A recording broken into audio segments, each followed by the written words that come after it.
ভুনা খিচুড়ি পছন্দ করেন না এমন কেউ নিশ্চয়ই নেই। সবাই কিন্তু ভুনা খিচুড়ি পছন্দ করে। বিশেষ করে সেটা যদি হয় বৃষ্টির দিন। বৃষ্টির দিন সবার বাসায় কমবেশ কিন্তু ভুনা খিচুড়ি রান্না করা হয়। আমি তার ব্যতিক্রম নই। আমার বাসায়ও আজকে আমি ভুনা খিচুড়ি রান্না করতে চলে এসেছি রান্নাঘরে।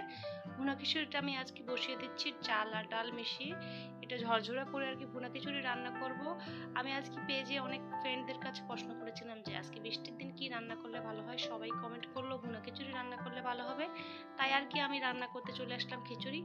খিচুড়িটা সাধারণত আমরা কিন্তু ভাজা ডিম বা গরুর মাংস দিয়ে খাই। আজকেও তাই করব। গরুর মাংস ভুনা করেছি। গরুর মাংস দিয়ে আর কি খিচুড়িটা খেয়ে নেব সবাই মিলে।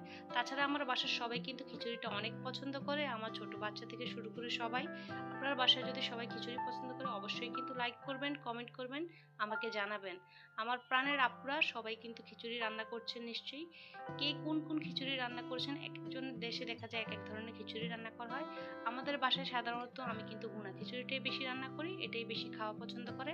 অনেক দেশে অনেকে অনেক রকমভাবে রান্না করতে পারেন। অনেকে সবজি দিয়েও খিচুড়ি রান্না করে।